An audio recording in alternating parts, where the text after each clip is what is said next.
በጣም የሚያስገርም ነው። ከሰሞነኛው የኢራንና አሜሪካ ጦርነት ጋር በተገናኘ ከ40 ዓመት በኋላ ኢንተርኔት ላይ በሰፊው ተመልካች እያገኙ ያሉ ቪዲዮዎች ናቸው።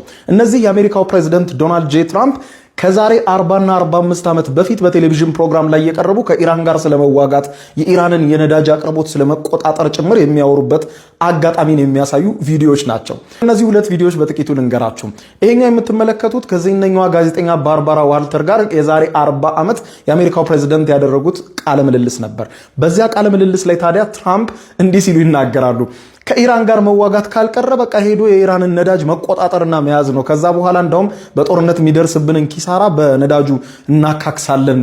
ሚድል ኢስት አካባቢ ጦርነት ይነሳል፣ እንቆጣጠረዋለን፣ ከኢራን ጋር እንዋጋለን የሚል ነገር ሲናገሩ ይደመጣሉ። ሃው እንዴት አድርገህ ነው የምትቆጣጠረው የሚል ነገር ስታነሳለትም በቃ በሳምንታት የሆነ ጦርነት ይነሳል፣ ለሳምንታትም እንትን ብለን ነዳጁን እንቆጣጠረዋለን የሚል ነገር ያነሳሉ ማለት ነው። ከ40 ዓመት በኋላ በፕሬዝዳንት ሆነው አሁን ከኢራን ጋር እየተዋጉ ነው። እሱ ብቻ ያስገርምም። በጣም የሚገርመው ነገር ከትናንትና በስቲያ ማለት ነው ይህንን ቪዲዮ ከመልቀቄ ከሁለት ቀን በፊት ፕሬዝዳንት ትራምፕ ለአሜሪካ ዋሽንግተን ፖስት ጋዜጣ ምን ብለው ተናግረዋል? የኢራንን ሀርግ ደሴት በወታደራዊ ኃይል እንቆጣጠረዋለን ብለዋል።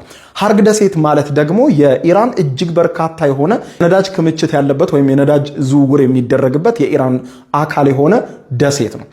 እንግዲህ ከ40 ዓመት በኋላ የተከሰተው ትራምፕ በቃ አስቀድመው ከድሮም ከወጣትነታቸው የሚያስቡት ነበር ወይ እንዲባል አስችሏል። ሌላኛውና በጣም የሚያስገርመው ቃለ መጠይቅ የተደረገው ደግሞ የአሁኑ የአሜሪካው ፕሬዝዳንት ዶናልድ ጄ ትራምፕ የ35 ዓመት ወጣት ሳሉ ነው። ይሄኛው ቃለ መጠይቅ ማለት ነው። በዚህ ቃለ መጠይቅ ላይ ደግሞ ትራምፕ የሚናገሩት አንድ ነገር ነው። ኢራን ጋር ስለመዋጋት ያወራሉ። ከኢራን ጋር መዋጋት ነበረብን በማለት ነው የሚናገሩት። የታገቱትን ማስለቀቅ የነበረብን ከኢራን ጋር ተዋግተን ነው አሉ። ለመሆኑ ማን የታገተው? እንዴት ታገተና ትራምፕ ስለምን እያወሩ ነው የሚለውን ለማስታወስ ያክል ጥቂት የሚገርም የታሪክ አጋጣሚ ልንገራችሁ።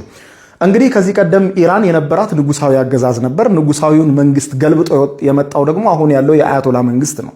ታዲያ የአያቶላ መንግስት ገልብጦ በወቅቱ የነበሩት አያቶላ ሮሆላ ሆሚኒ ይባላሉ የኢራንን መንግስት ሲቆጣጠሩ፣ ንጉሱ ደግሞ በወቅቱ የነበሩት ንጉስ ደግሞ ሸሽተው ወደ ውጭ ሀገር ወጡ። በዛ ጊዜ የካንሰር ህመምተኛ ስለነበሩ አሜሪካ መጥቼ ልታከም ብለው ሲጠይቁ አሜሪካም ወዳጃቸው ስለነበረች የኢራኑን የቀድሞ ንጉስ ኑና ታከሙ ስትል ፈቀደች።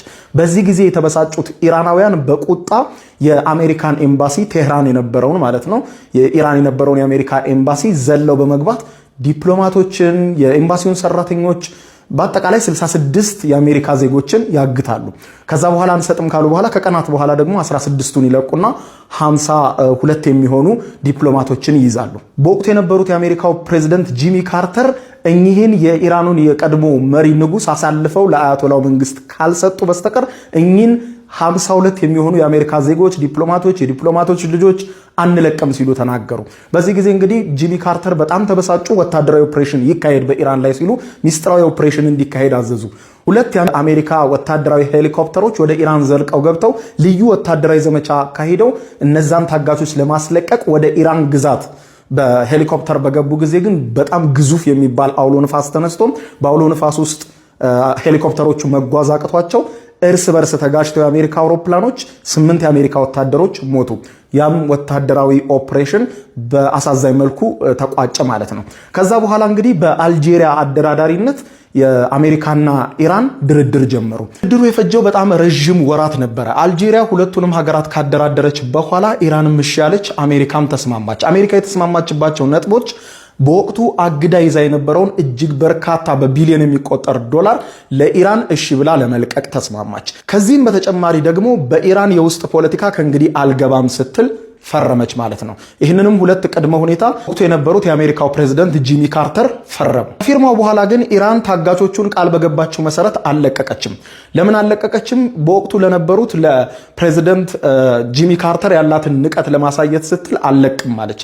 ተደራድራ ከፈረመች በኋላ ማለት ነው። ከዛ በኋላ ጂሚ ካርተር ደግሞ በወቅቱ ስልጣናቸው የሚያበቃበት ጊዜ ስለነበረ እስከዛ ድረስ ጠበቀችና ኢራን ልክ ጂሚ ካርተር ስልጣናቸውን ሮናልድ ሬገን ለተባሉት ቀጣይ የአሜሪካ መሪ ሲያስረክቡ ስልጣኑን በዛው ዕለት ኢራን ያገተቻቸውን ሰዎች ለቀቀች ማለት ነው። እንግዲህ ስለዚህ ነበረ ቃለ መጠይቅ ላይ የ35 ዓመት ወጣት ነበሩ ያን ጊዜ የአሜሪካው ፕሬዚደንት ዶናልድ ጄ ትራምፕ ማለት ነው። በዚህ ቃለ መጠይቅ ላይ የሚናገሩትም ትራምፕ ስለዚህ አጋጣሚ ነው ያኔ መዋጋት ነበረብን፣ በፍጹም እንደዛ ባለው ሁኔታ ከኢራን ጋር መደራደር አልነበረብንም፣ በቃ መዋጋት ነበረብን ብለው ሲያወሩ ነበርና ይሄ ሁሉ አጋጣሚዎችን በመተንተን ተንታኞች ትራምፕ ገና ከወጣትነታቸው ጀምሮ ከኢራን ጋር መዋጋት ይፈልጉ ነበር፣ አሁን ያሉበት ሁኔታ ለዓመታት ያሰቡት ነገር ሊሆን ይችላል በማለት ሐሳብ እየሰጡ ነው። እስኪ እናንተ ሐሳብ ስጡበት። ምን ትላላችሁ?